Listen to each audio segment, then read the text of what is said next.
Hey everyone, happy Tuesday or happy Wednesday, I guess, for some people too, wherever we're joining from. We've got a phenomenal group here today. So today is our February executive panel with Gilder, featuring how founders actually get funded. And you'll remember we did a similar conversation to this a couple of years back, and obviously trends change very drastically.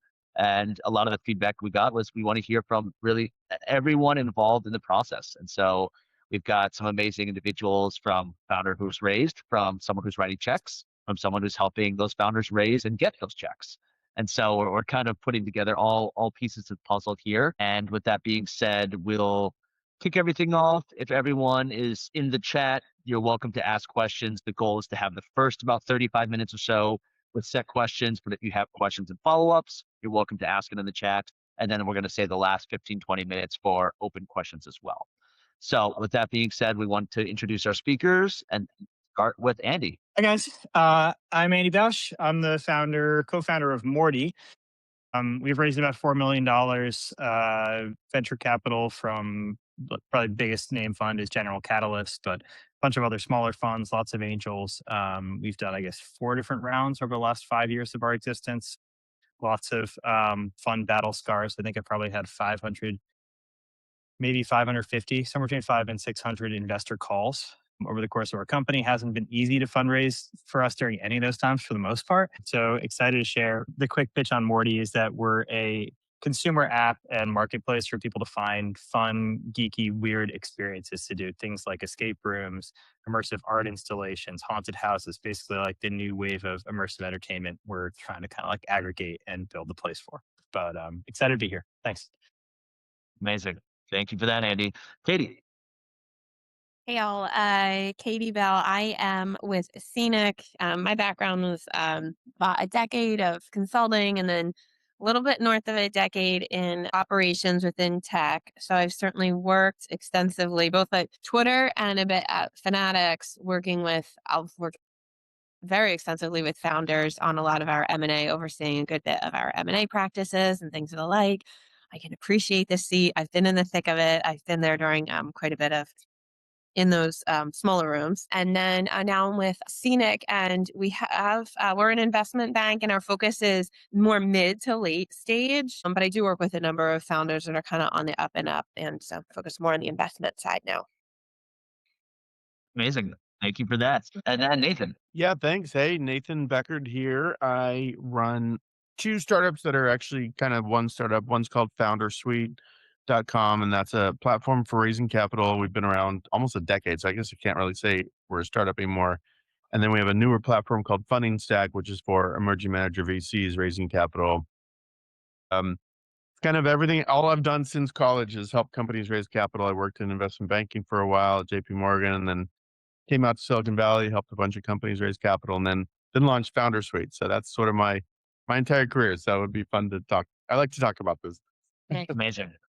Fantastic. Well, with that, hopefully you'll kind of see the backgrounds between, the founder who's raised, the VC or fund managers who are in checks, and then the person that's helped founders. And I believe it was 21 billion, I think is the number, Nathan, Those are over, big vanity metric. Yes. Over a decade, basically. but, so lots of different minds and knowledge to be shared here. So with that, Tyga is going to open it up with some of the questions that we have.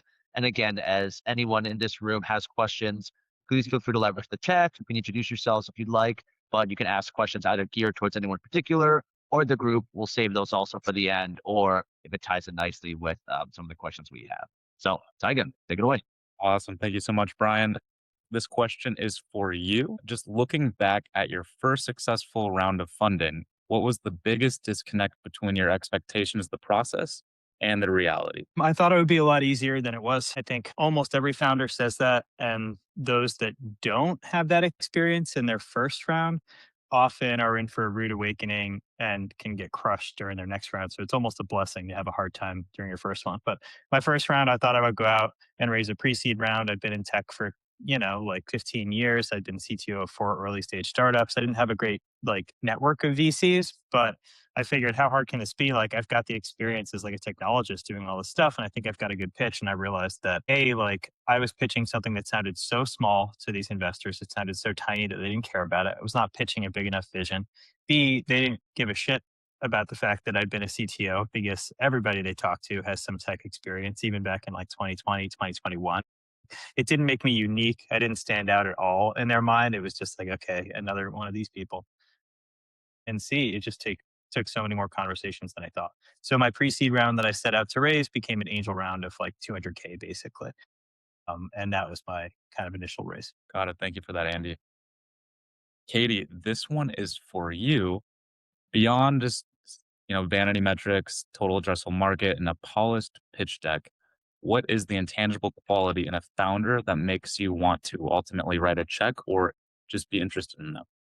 Yeah, I think and then it depends on perhaps the different stage. So when I've been, and you're looking at earlier stages, seed, there is something that, and you definitely have investors where they're making the bet on that person. So they are the best in breed. They live and die by whatever it is. They believe so heartily because you need to know when they're going to sleep at night and over the weekends, they are kind of the most obsessive on that problem that their solution is uniquely solving. I mean, that is the thing that they are rabid about that. As you start to get more mature in later stages, what I've seen that becomes a little bit more qualitative is while there is the experience in the background, okay, so what sort of teams have they built? Who are they surrounding themselves with? What's the quality of persons they're starting to hire, things of the like. That really does come into play as much as some of the modeling does. So it does get into, do I trust this gal or guy? If I give them the $10, how much money am I going to get back? And in the very beginning stages, it's all about, this is the best person. They are obsessed with this problem. I believe the problem, there's a market for this problem. And later on, it's, I believe in this person as someone that others would follow. They're going to be able to create great teams, low ego, things of the like. Awesome. Mhm. And Nathan, this one is for you. You've seen thousands of campaigns, you've helped founders raise billions of dollars. What data points or behaviors consistently separate the founders that raise and that close quickly from the ones that stall out? Oh, that's such a big question. No, it's a good question. I mean, it depends on the industry, right? Every industry sort of has its own sort of key KPIs and key metrics. But I guess to answer it in a somewhat vague way, it's like, do you have momentum for your business, right? Do you have things going on that's just like things are clicking, things are moving, you're able to show some growth. You're just able to show repeatable growth. You're able to keep those users on board. They're sticking around and ideally paying for you and not churning out, right? It's just kind of like those early seeds of momentum around the business. And that's different for all different types of businesses. But, like, and are you able to profitably acquire a customer, right? You put a little bit of growth together and ability to like profitably acquire customers. Like, okay, let's invest in this. This sounds interesting. Now, everything that Katie just said is important, right? Is this a big market, right? Is this something that we can potentially scale into something huge and that? But yeah, it's like, and unfortunately, I do see a lot of founders, and some of them are on our platform that are like, "Hey, if I had some money, then I could go do X, Y, Z." I'm Mhm. like, "Sorry, you're kind of dead in the water right there," because investors have lots of choices, right? They don't need to wait. Like, that's just so. Anyway, I guess to summarize that, it's like, has the founder been able to get things in motion, get the train rolling out down the tracks on their own? And is it like picking up speed magically on their own, even without any money? And then that's exciting, right? Everyone kind of pays attention to something with momentum. And momentum is a fuzzy term, but it comes in a lot of different forms. You sort of know it when you see it. Yeah. Yeah. If I could just echo what Nathan said, it's so true. Because then you look at it and almost no matter the size, if it's seed versus a series C or D, you're looking a little bit at those historicals. Granted, the duration of the historicals varies if they're brand new, but you want to see some proof points that you can just throw some gasoline on this thing and like it could truly scale. The missing component really is maybe if it's some of the team members and the capital and everything else, but you have to see the proof points, which also becomes interesting as a founder as to when you do your raises. So I'll tell you, there's like huge expectations right now out in the market, and so I'm trying to time that can get tricky because they're really studying the historicals. Got it. And Yeah, I agree with both. I guess, yeah, it's like the AI thing, right? Like means that you have to have so much more traction than you ever did before. You can't just raise to be able to build, or like you can't say, I need this money to be able to survive, while we build this, right? And I think more than anything, like the like angel raise versus the pre-seed raise versus the seed raise. They're all different, but like those earliest ones, you really just have to get the investors excited. That's like the most important thing. Without that, you lose them. You can't close. So like that's number one. And then yeah, like agree, like the motion needs to be there, right? Like the momentum at the early stages. And to kind of piggyback off all of your points, and this is specifically for you, Andy, but pitch in Katie and Nathan if you have more on this. But, you know, fundraising is famously a full-time job. So is running a startup. How do you manage the operational side of your business while spending so much time pitching, talking to hundreds of investors? How do you balance all that out? I love this question, by the way. Andy, go for it, but this is So such a good brutal. question. I'm so sad for them. Hopefully have a co-founder that can actually be like moving stuff forward and carrying more of the weight, I would say. And even if you do have a co-founder, expect the operational and business side of things to suffer, I guess. Basically, like there's not a way. You don't want to underinvest your time into the fundraise. I know so many founders who are get kind of lazy about the fundraise almost, and it's like that's the worst thing you can do because like other people that are making introductions for you are not going to want to help out as much if you're like not giving them the proper materials to do that.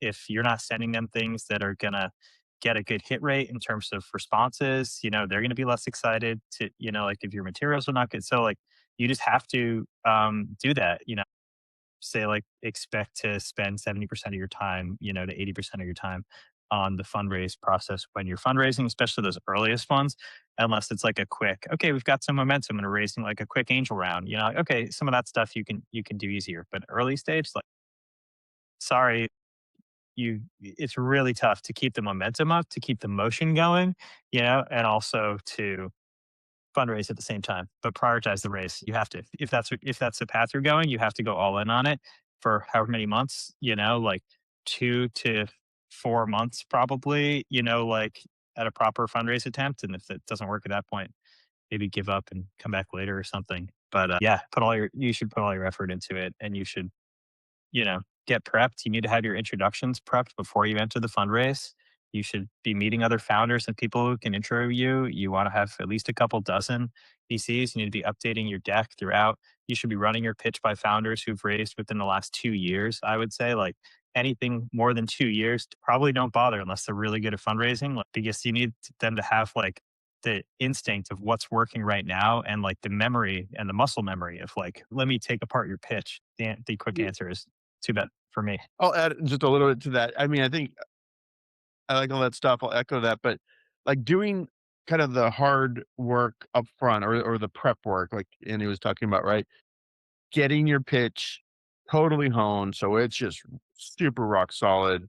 You've practiced it, 20 times in front of other people, other founders, right? Guilder members, stuff like that, right? So that's locked down. The hard work of this is what I think founders take shortcuts on a lot. Doing the hard work of like doing the research on the investors and really building a good investor list, qualifying them, scrubbing them, making sure they actually invest in your sector, your stage, your geography. They don't have a competitor. All that work that takes a lot of time. So you have a super rock solid list, kind of warming up your connectors, your intro paths, and so that when you flip the switch and say go, you can really go in all in on this, right? Everything's ready. You have a data room built. You have all your diligence documents in the data room, so you don't have to spend time scrambling to put that together. So it's a lot of, and I've seen founders even spend 3 to 6 months like in the prep phase before the fundraise, right? And so they're Mhm. like really turbo. And then I guess kind of other things, having, if you have a co-founder, like saying, hey, have a candid heart to heart. I'm going to be like heads down on the fundraise for the next 3 months. Can you kind of do everything else? Right. I've seen a few founders even hire like a part-time COO. This is maybe at series A stage or so, cause it's hard to do that, but having like a part-time COO to handle like lots of your work so you can go all in on fundraise and what else. And then, in a perfect world, you're going into the fundraise as you have some growth momentum, going back to that word, right? Things are already kind of growing. And so even if you take your foot off the gas pedal a little bit on your business, you have some momentum going into that. So, that's helpful too, right? Again, these are like perfect world things, easier said than done sometimes. If you can raise fast enough, you can kind of just live off that momentum, and be like, yeah, here's what the charts are. Okay, yeah, I haven't updated them for like last month, but like, Yeah. don't worry about it. Like, Andy, did you put, this is always like the ideal scenario is you're 80% of your time fundraise. Do you think what percent was reality for you during the fundraise? Were you 80%? Yeah. Yeah. Yeah. Vast majority of my time. I mean, I was still doing some customer, like, I'm thinking about my earliest fundraise because I think that's the most like helpful probably for this group, I'm guessing, right? They're like angel, pre-seed, seed.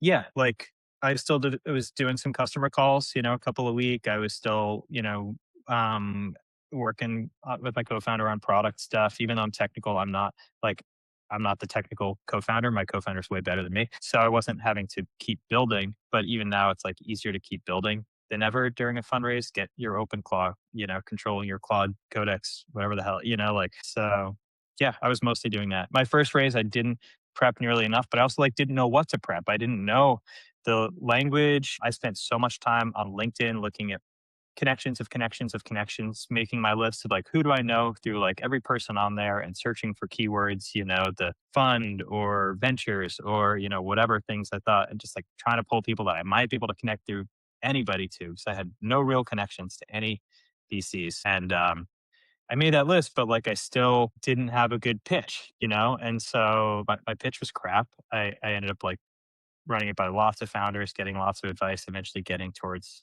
a decent one. But it's like so so much time and effort, and like, yeah, And at some point, definitely. we Yeah. would love because I've still got my first embarrassingly. I don't know if it'll let's see if it's the light of day, but we've got our first Romley pitch deck from when we first raised, and I'd love to put that side by side for what we have because that feels like, especially now with AI, right? Mind you, this is like 2016, 2017, but like I feel like a 9-year-old could have probably made something better nowadays. It's kind Yeah. of it always helps keep me grounded and one of those things I do love seeing famously, there's a few sites out there that have like, Uber's first pitch deck or Airbnb's, and that's kind of a fun trip down memory lane. But we have a question, I think that's probably best geared for Katie, but can also hear from Nathan, whoever. So it's from Christoph here in the chat. At what point do you consider a founder has enough evidence of product market fit to be investable? And so, I know a lot of the times the days, and again, this isn't necessarily for the 4X exited founder, right? That's had, this big background and now is starting fresh, maybe for like the standard founder, is there a specific signal or threshold that flips your thinking from interesting to I actually want it? I mean, actually, and then I am curious too, especially Nathan, on your perspective. I mean, when we see the rate of, if we look at, there's now then scale. So if we look at signals like certainly if there's enough time on there, the customer churn, if we start to see renewals, and even by renewal, I mean, even if it's something like I could cancel it, next week, I'm not seeing the customer churn, and I'm starting to see it like my customer. I look at the growth rate curve. I mean, then we know that, oh, there's actually a there to this thing, whatever that product or service is. And then Nathan, I'm a little bit curious your take, but that's for us. That becomes, I mean, we do all sorts of in-depth, okay, now I'm going to look at the whole market. Now I'm going to look at the TAM and who's encroaching on my territory. Of course, with AI, who can come in. So now I'm looking at like, could this product market fit be like completely jeopardized next week by some other thing? But it really is, when we look at like it is the curve of the customer adoption and the churn. Like, are they coming back? I mean, to me, that's usually the. And does that usually, because I know, with Scenic, you guys have invested in Anthropic, right? And a lot of like later stage, companies. Does that, there's a really interesting graphic that shows from Figma to Canva, a lot of companies, when they felt like they first got product market fit adoption. And some of these companies were 4 weeks to 4 months to 4 years. And Mhm, mhm. do you feel like that traction point or what you just said adjusts whether it's a right $100,000 ARR company versus a $100 million ARR company, or where does that really start to skew based on the stage of where they're at? Yeah, well, to us, I mean, I know it still gets into the customer growth, customer churn, and the revenue, but the one bit there being when we start to look at later stage and we start to see that they're getting the rate at which they're getting customers from their competition. I mean, then you're like, okay, like people are just starting to leave. And those can be tricky, but by that point, you've already got enough. You can start to get some signals and information there on that. Ours is very different than angel and seed, certainly. So, mhm. And I'll just add one small bit. Yeah, it's very interesting because I think especially at the pre-seed seed stage, it's kind of like if I do a pie chart of like why someone's interested, right? It's like 80% it's hey, I like this market and this solution to a problem, right? And the founders, right? I like this overall concept. And then there's a little sliver of traction that's like encouraging, right? They're kind of like The like the size of my vision of feed. it. Right. It's like, Yeah. okay, good. There's some people coming and they're sticking around enough and they're not all churning out after the first week, right? There's some evidence that it's not really product market fit. It's just like there's some evidence of like people care about the problem and solution the way you're solving it. But then obviously as you go along, it becomes more like I'm making this up. I wouldn't quote this, but like maybe series A, it's more like 50-50. Like, okay, still big, team, founder, vision. And then it's 50% like what are your metrics and have you proven you can scale profitably and keep people on. And then series B, it's like the vision and everything becomes a tiny little bit of that wedge and it's all about the numbers and metrics, right? It's just completely like it's a financial decision at that point. And the investors are more financial, kind of finance guys and gals, right? It's like just very different. So it kind of changes depending on the round, but yeah, that's Yeah. And you find in those earliest stages, like when we get back to the criticality of a founder having that true obsession, almost like no other about that problem, and they're so excited about it, that is intangible. But if you don't have tangible results, like honestly, it is, we'll put a chip on this gal or guy because we really do believe. And those investors, you do find there's such passion for the space or the problem or oh, I get this. It's intrinsic to them. And then, of course, like to Nathan's point, it gets into then it becomes a bunch of folks in suits, and they're looking at your looking at your numbers. They're like, who else? Who can this person also hire to surround themselves with some quality leaders? Honestly, Awesome. And these are some questions more from the crowd. From Kyle, what's the one thing founders do in a pitch that kills the deal you're actually excited about? great question. That could be for Katie or Nathan or even Andy. Anyone can chime in. That's probably a good one for Katie, only because she sees probably a lot more like direct pitches like that. That's an interesting question. I mean, if there is a sense of true arrogance or ego, that will kill the pitch. And I say that because it is a relationship here. So if you start to look at, is this someone that the team's going to want to be surrounded by? Is this someone we're going to implicitly trust? Do I at all get a sense that they might make a shortcut? Like there's a little bit of signaling on the quality of the human as well. So I think if there's a little bit too much arrogance or too much over your skis, know your space, be arrogant there. That's amazing. Be confident and excited. But if there is some sort of dynamic that is a slight signal of this might not be somebody we might fully trust, or they might not, we're just going to have conflicts that are interpersonal conflicts with the team. So I can give you a bunch of money and your team's like folks are going to walk, so that becomes a little bit, that's an interesting thing. I have seen that actually happen. Weird vibes, right? Like more, but they need to have an ego, right? Like, Yeah. like saying like other founders, like from an engineering background, like myself, maybe, or like people that like don't generally come off as like big vision extraordinaire founder template. Like, you do have to have a crazy big vision and like be talking about the crazy things you're going to do, right? Still, Yes. even if you're But not, I want to be able to right? trust you. So it's like, Yeah, you can you have have to the be- greatest ego and yes, and think you really are sliced bread. It's like, great, but I can trust you, that sort of thing. Sorry. And I think kind of on that same thread, the weird vibes, like being cagey, getting to the question, like, what do people do that throw you off? Being cagey about numbers, or Yeah. you're asking like, oh, you have XYZ as a partner or customer. Like, can you share some details about that contract? Like, what do the terms look like? And like, if they're cagey about that, or you can tell you found an area they've kind of exaggerated or, fibbed a little bit about, like, that's just a huge red flag, right? I mean, it's the same thing. It's the weird vibes. And those are all go into that weird vibes category, right? Like being Yeah. defensive, cagey, ask maybe for an NDA before the call. that's great. Sure. Right? There's Like no amateur move, competition. right? There's a Lets them bunch of know. like little red flags that all get there too. Yeah. Got it. I would say, like from my perspective, like I don't know if you guys agree with this or not. I think most investors I talk to, like I don't know, have differing opinions, but like sucking up to the investor too much, treating the investor like your college professor, following up, oh, so great, this advice you gave me on X, Y, or Z. Like you need to be chased by the investor, right? There's not a magic line you can hit, and they fund you, right? Like this, the earliest stage rounds is basically dating, right? And you are the one who needs to, you're in this weird position where you need to get them to, you need to get their attention enough to get on a call with you, which means you need to kind of put yourself out there and be a little bit thirsty to ask for the introduction or whatever it is most of the time. But then magically over the course of that first call, you need to flip things to the point where like they're coming after you. And from that point forward, you can't be really pursuing them at all, right? So if you don't get them on that first call to be like chasing you, you're not going to get them. Probably following up with the email. It was so great talking. I would love another, like, it's not a job interview and your Right. follow up email is not useful. Yeah. That's awesome. Thanks for answering all those questions. That the last point, the finding that sexy indifference is, yeah, that's I mean, listen, I don't mind if they give me a thanks, that was lovely to meet you after the date. Yeah. Yeah. Okay. I'm not Yeah, doing there's nothing wrong with it, especially like ping it back to the inbox. But in my experience, it's almost better to not send it and to wait a couple weeks and then have the opportunity at that point to send the email as kind of a forcing function of here's the momentum we've got in a round, you know, like a couple more things. Because you can't send 2 emails. You only get one chance. So like personally, that's just me, right? Like so different preferences for people, but like I would just not even send it after the call.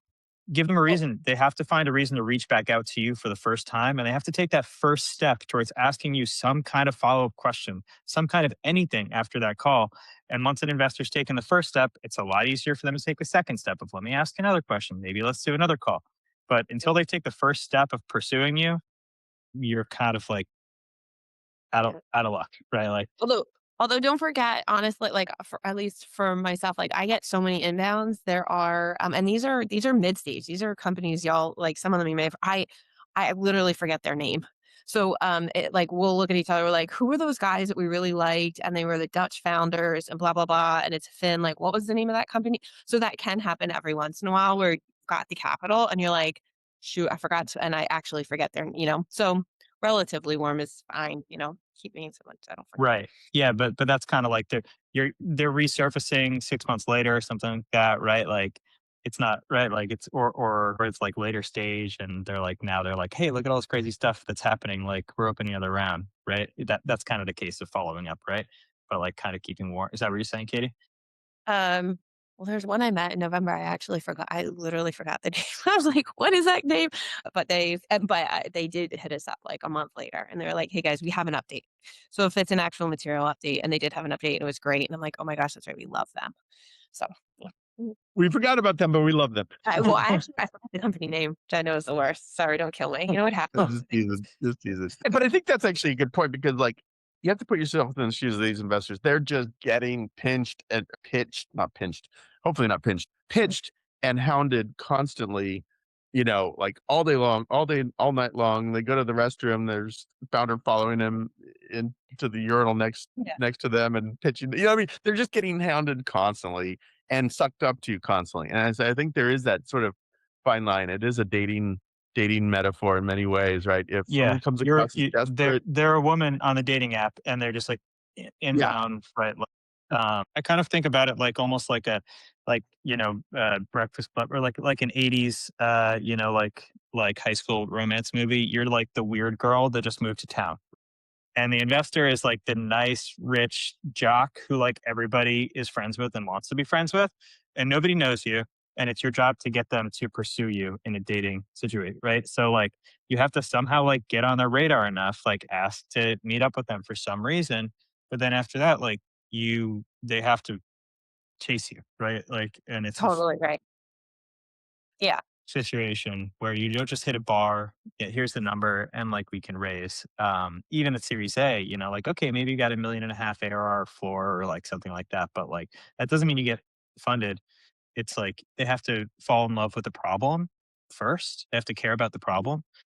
You have to get them interested and engaged in that first call. They have to care about the problem. Then they have to like, I don't know, like have enough signals of love of your product market fit, whatever it is. But like they can fall in love with whatever signals, like if they're interested enough, they'll choose the reasons to fund you. So as long as you've got some PMF and some things, then they'll basically say like, cool, like I'm excited about this and look at this, whereas if they're not interested, then they'll look at the reasons that you're not doing as good, whatever those metrics are, and say, it seems cool, but look at this, right? So basically like your metrics almost like, as long as you have some good PMF metrics, in some things, great, but you're never going to have them across all of the things. And investors will always use whatever metrics are not that good in your particular scenario to say no. Right. And you have to kind of just say, like, okay, like I can treat all these no's as like useful information, but like ultimately the investor says yes, is excited about you, excited, like really excited about the problem first and foremost, just like they're psyched and they're going to use the positive traction you have to say yes, I would say. Got it. This is, I believe, a question for all of you guys, but Christoph asked this: with AI making it possible to replicate almost any feature in weeks, how do you think about competitive moats for early stage founders?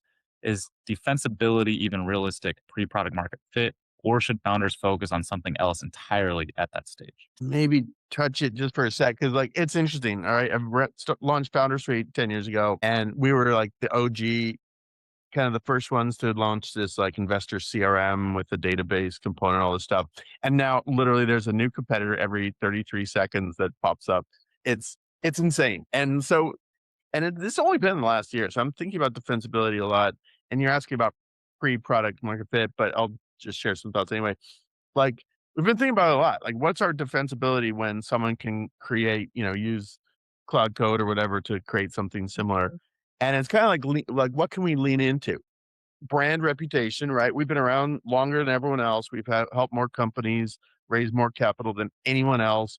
We have the biggest database of all of them. We have years of data that we're starting to mine to enrich that investor database because we have like, real data of what happened with startups talking to investors. So kind of just leaning into whatever you've got, I guess is the point here, which we're trying to figure out how to do too. Because yeah, features can be copied, and so maybe that's your brand, maybe that's your content machine, right? We've got a nice podcast with 300 episodes. Like, just lean into whatever you got. Now, obviously, I'm leaning into things that we already have built, but you've got to have something, whether it's a novel way of approaching the market or some scaling engine. You're a LinkedIn content machine, you're a TikTok viral producer, whatever it is. What can you lean into that others can't do? If you can't lean into anything, I mean, you're kind of you're going to be one of those casualties of war, I think, right? So figuring out what you can lean into. I figured we would talk for some time around AI. I haven't raised a venture round in about 2 years, right? And so like I haven't been in the thick of this question. We did raise, like a sort of like seed extension a couple months ago, but that was mostly from existing users, investors, people on the platform. So it's not the same thing. So I talked to Jason Ye a little bit, who runs a thing called Adamant Ventures, is like specifically focused towards fundraising. And he was one of the people that helped me the most, I would say, in my early stages. He's got a bunch of free materials. You guys may have met him, but look up Adamant Ventures. And I was like, Jason, okay, so like catch me up on like, what are you seeing across all your founders that are fundraising right now in terms of AI and in terms of defensibility? He basically said, like, it's the same things as before, but it's more important than ever, right? So like define your moats. What is your moat? Is it network effects? As like what types of network effects? What is the lock-in? What is the competitive moat that's going to keep, people away? Like if you were to ask ChatGPT, what are classic startup moats that help an early stage startup fend people off? Like you'll probably get answers around those same types of things, right? Is more important than ever. And so like, if you were to just like say, okay, coding is, 10 times easier and faster than it's ever been. Technology is less of a defensibility thing. It like still doesn't get you anywhere too different. It's like you build something on top of ChatGPT and it helps people generate images of something for real estate. It's like, okay, like maybe that would have been harder to do 2 years ago, but still, like, what is the lock-in? Are users communicating with each other on this platform? Is there some kind of social thing? Is there some reason that people are using it as their system of record and they're locked into it that way? Just like, what are the classic startup defensibility things? Have some of them. Don't just have like, yeah, a site and people, like, oh, look how much more people are using it, because everyone knows that can go straight back down again. Be real style, even if you do have some defensibility, moats. The other thing that he said, which I like and just want to reiterate, like, yeah, you have to be able to build a shit ton of stuff on your own now, like, and get much farther down the road than ever before, right? So like if you can't do that, then this world's not for you. Was the way he put it. It's kind of harsh, but like true. But like you have to have product momentum, and there's zero exceptions now, whereas there were before. There's no more like I'm a non-technical founder looking to hire a CTO with the funds. Doesn't work anymore. You have to jump in and learn. And basically, like the main thing to get you funded is he would say like basically the same thing that it ever was, which is building the company, right? Like so, like if you have a company, like and you're building a real company, it's not just an idea, it's not just like a toy. Like that's what's interesting, and you can get further down that road than ever before, faster, basically now, so that the pressure is just kind of like heated up a little more. Anyway, that was like all like his wisdom, which I liked. Yeah. I want to hear Katie's answer because it's like on that side of things, how Yeah. are you thinking about that, right? Like you've probably seen a lot of similar startups that all kind of look and feel the Yeah. same and like Yeah, because you have it where, especially with SaaS, of course, too, then it's like, that's where, to your point, Nathan, I think maybe you had said the creativity or more of the niche, and Andy echoing the whole concept where we look at these are real businesses. I'm like, I could put there's probably two people in a dorm room right now that could actually recreate your tech stack within like possibly a weekend, get you 80% of the way. So Mhm. what's the thing? And then you still look at, so we're making like, we're going to put a chip on one company. And there have been a lot of conversations on they're working with the labs, but there's a lot of conversations on what's the exit here? What is their mode? Are we certain this is something Anthropic just can't create? So it really is looking at all those different angles. I think that, especially actually if you're looking at your pitch, just know and just you almost cannot overthink your answer. Well, you can overthink it and then get it back to basics. Connect with me if you want to help boil down any of your communication voice. You almost cannot overthink the answer because everyone's going to say, how can somebody else just not recreate this thing? So start thinking about that creative, like what is it that a human uniquely brings to this, or that unique angle that if the tech is 100x bigger and they can replicate it, what is it that you've still got that nobody else is serving? You're so passionate about the problem. You understand the problem that the product or service is fixing, but there's something so unique about it. You can't build tech on tech on tech on tech just to solve that problem. Something else has to be in the mix. That does become so for us now, frankly, too, when looking at like mid to late stage investing, when we look at the exit path with some of them, we're like, maybe they're still so unique. We're investing where we feel like it's so unique. We're not going to see um, Anthropic or one of the big guys like really replicate it, but we're just like, maybe this is an acquisition, like, and that's what it is. It's very tricky. It's a lot different. Mhm. This is within the last few months, some of this stuff, we're only just now catching up on the finance banking side. Real quick. Oh, sorry. Go ahead. Oh, no, but I get I was like inside tech. Operations. I get the whole SaaS. Like, I don't need Airtable. I don't necessarily need an Airtable anymore. And I Right. could have one IT guy supporting a massive organization building me something. People are questioning Salesforce. People are questioning like, is Salesforce worth anything now that any company can just like spin up their own custom CRM? Right? So like, Yeah. SaaS is crazy. I was Yeah. gonna add on to that, like so what you're saying, like as you do more and more of these pitches and get more reps, and you start to see what the common objections are, like and the common fears around defensibility and other things like that, and you kind of learn like, okay, you have to preempt that, right? And so like you'll get lots of objections. You can't address them all, but the ones that keep coming up again and again, you have to like say something about it before the investor can, because as soon as they ask that like question of doubt, starts them down a path of doubt, right? And so like if you can get to it ahead of them and be like, the reason we're defensible against AI is X, or maybe don't even say it in exactly those blunt words, that can help you out a lot to be Yeah. like, unlike a lot of whatever SaaS companies, here's what's crazy. Like, we are the system of record for this, and we're showing that with these users. So people are not just churning. It's not something Anthropic can build in a weekend. Yeah. Like And stuff like and when you do your investor diligence ahead of time before that meeting, look at their portfolio and understand where they're coming at. Like, they likely are getting burned and seeing, like, they're looking at it like they've invested in these types of companies. And it's almost like, tell me how you're not going to wind up being like some of these, I'm not saying, I want to say the word duds, but like, how am I not going to get screwed here again?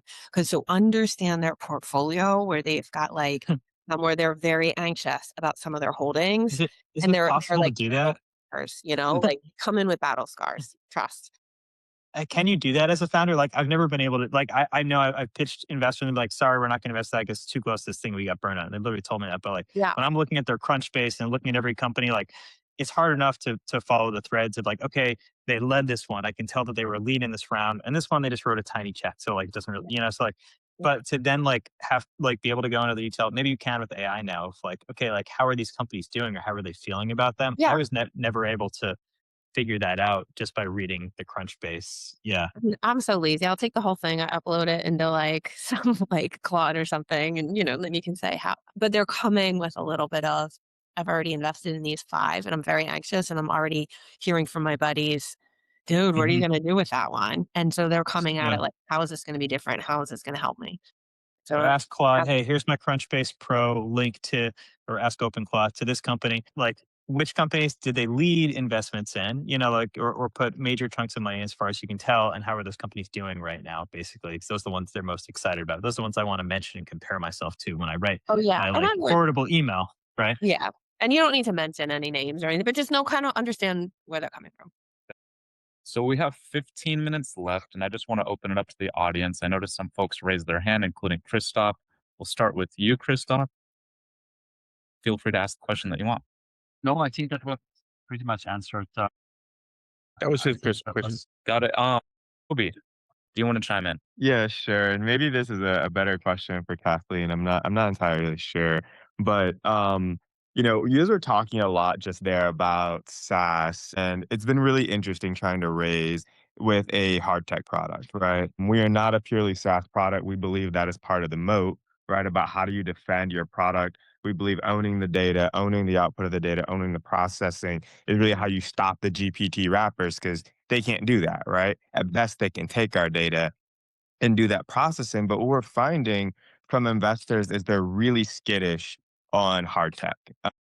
We've talked with, I mean, I've personally probably talked with over 50 investors, just every single one I can talk to, anyone who I can get on the line and talk to about what we're building. And what we keep hearing is, you know, hard tech is difficult, right? We had an investor, she it's a really interesting outcome, but she was like, hey, you guys need to ask yourselves, why don't you just do this with software? Right? Like get out of hard tech. This is bad. And it's so difficult when we know that's the moat. We actually know that our product market fit requires hard tech actually because we're in fitness tech. No one wants a SaaS only product in that space. We've heard it from gyms, OEMs, pretty much the whole gist. But how do you navigate investing in a world where you're a hard tech products? Are you guys Well, like a fitness band? Like, just to get the like Like one wearables? sentence pitch. Yeah, is yeah, it a yeah, yeah. wearable that you're building? No, so the way we think of it is a wearable for the machine. So we're converting basically what would be considered, at home smart gym technology. We're bringing that to the commercial gym. There are competitors out there, massive established OEMs that require, big $500,000, $1 million upgrades. And we believe that we can scale in a market by bringing a solution that doesn't require those massive upgrades, but bringing in a SaaS product that costs, much less. Let's put it like that. I won't give the whole stack out, but much less, significantly less, costs much less for the gyms. Can you give like one feature example just so I understand of like I'm a person, right? Like, and I go to this commercial gym and like what's the thing Yes. that I can do now with this? Like, Yeah. name one feature. Yeah, so the simplicity of it is we actually bring customization to what you do in the commercial gym. So you actually put our product on the machine when you're working out. It captures reps, how you move, the way you did it. And ultimately what we do is because we know how you actually moved when you did that workout today, we can actually plan what you should Okay. do every single day in the future. So you connect to the gym equipment, you suck that data down, you give them like a consumer app type thing for them to Exactly. use that, and then you like increase retention to those gyms or like increase their Exactly. value and things like that. Exactly. So I'm a Got huge it. gym rat, like massive gym rat. Guys, I did 70 push-ups this morning. So I would say, Wow. Dang. yeah. But I would say that, so I love anyone, all the, so I personally, but I defer to the guys here too. I personally have not heard much. I have heard on the wearables, and it's like, okay, there was a season for that. We're kind of over the wearables. I mean, actually, I've not really given this much thought, but with the, a little bit, some of the anxiety around SaaS, I really honestly could see where some of this does become a little bit more in vogue.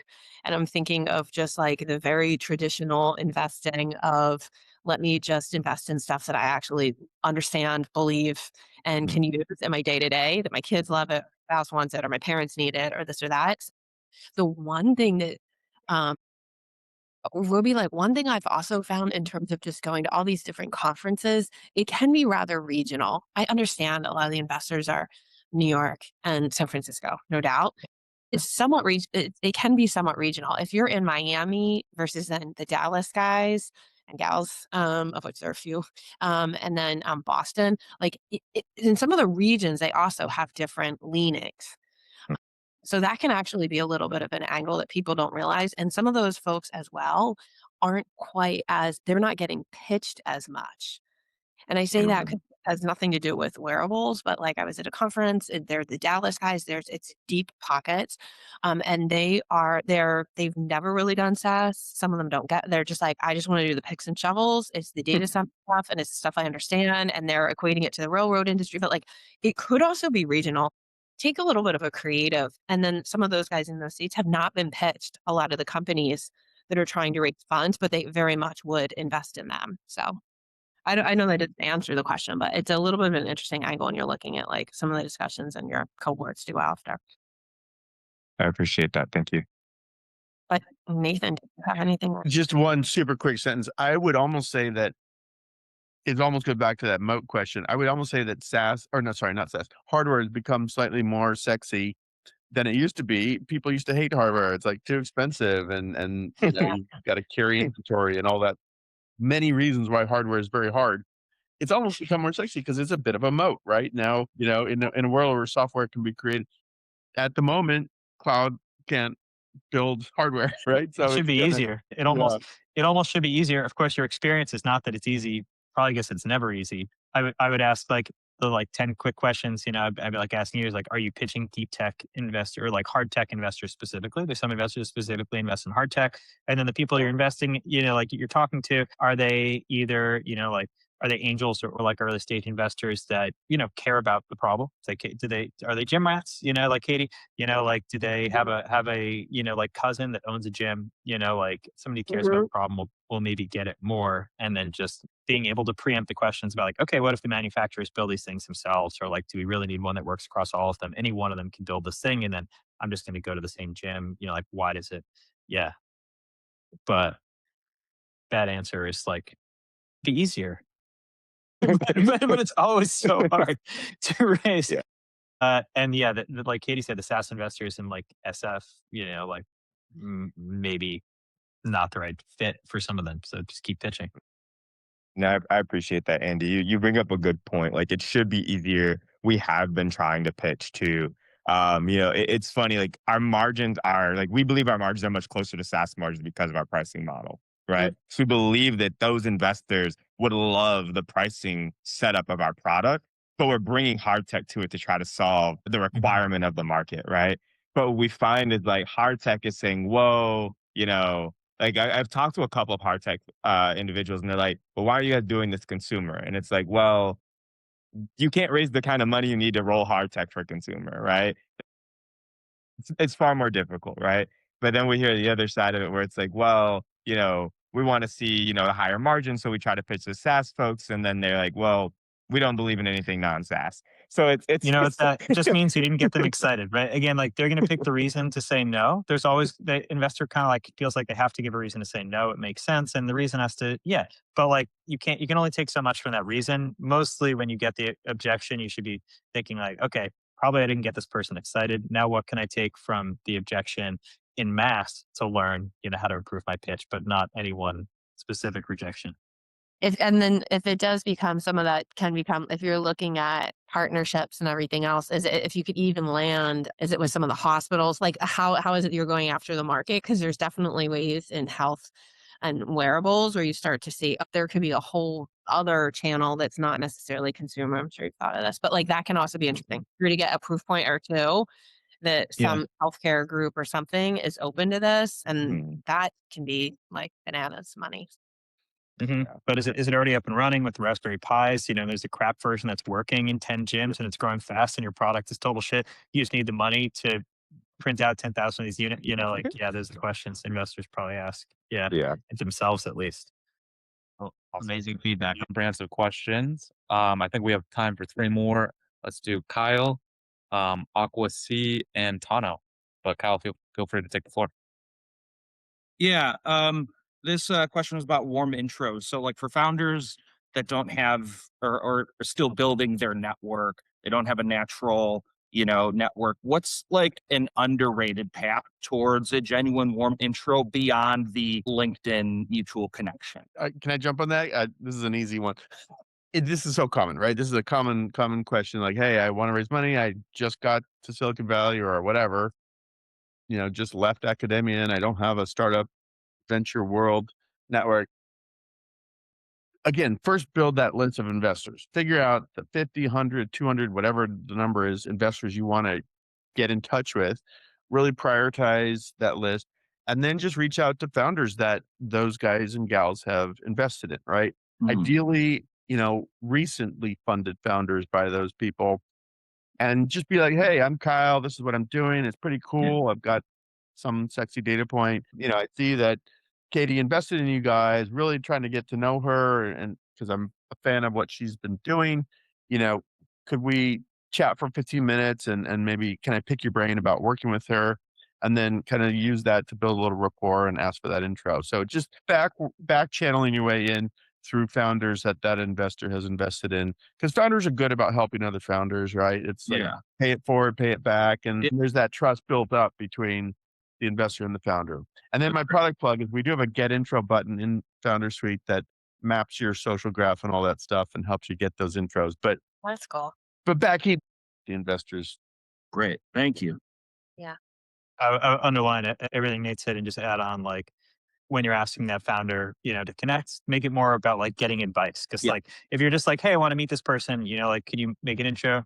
You're less likely to get a yes than like, if it's like, hey, early stage, like saw you raise from like this person and this like, which is amazing. Like I'm at an early stage in my journey, but we have some really good traction. So you're not wasting their time.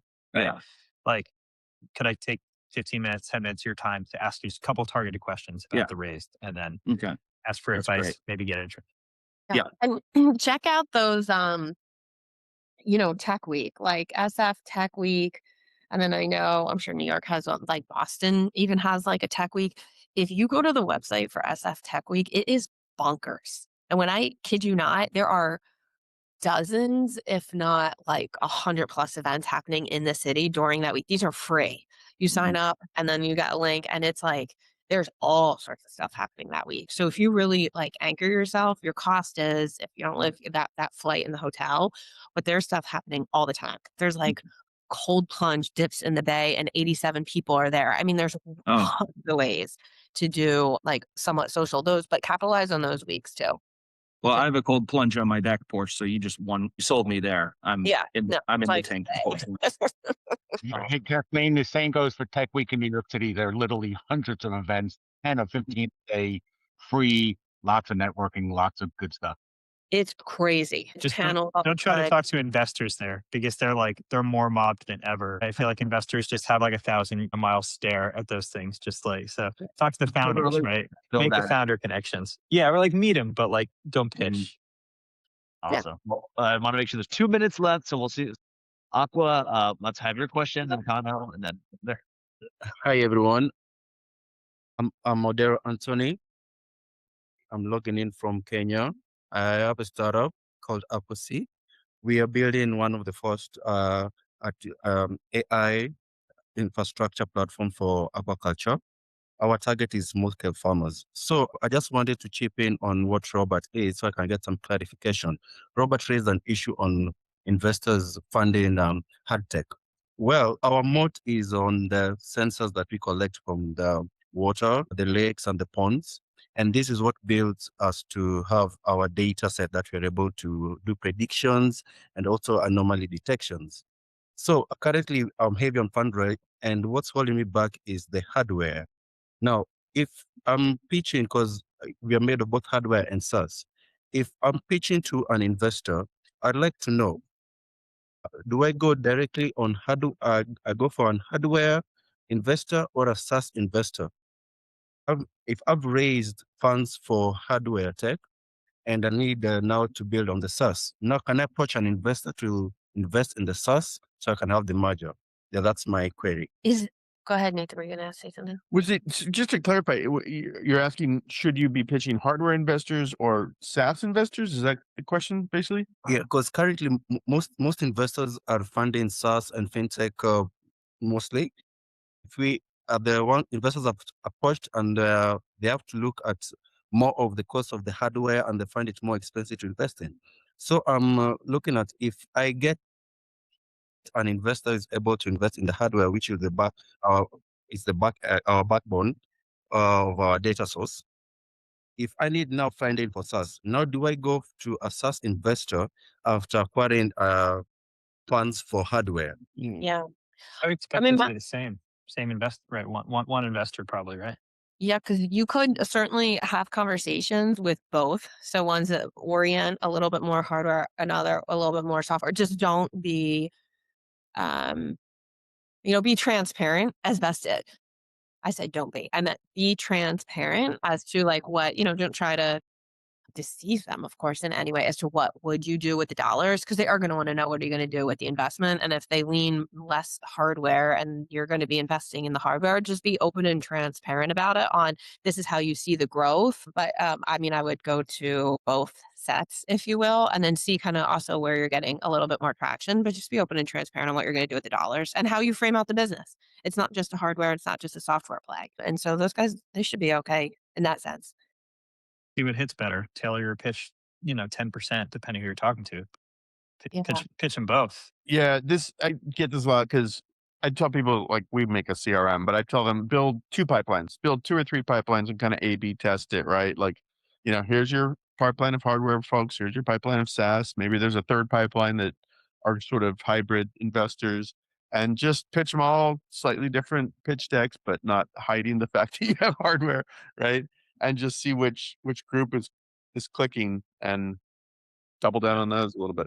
Yeah. And if they've invested in ag tech and like farming tech, anything like that, even if they've never done hardware and they probably have, so they've invested in that, but like that might be a good pitch. Like what's the, like even if they don't advertise as a hard tech investor directly, if their Crunchbase says they've invested one time in a wearables company, like consider that maybe hard tech, yeah. So like pitch them.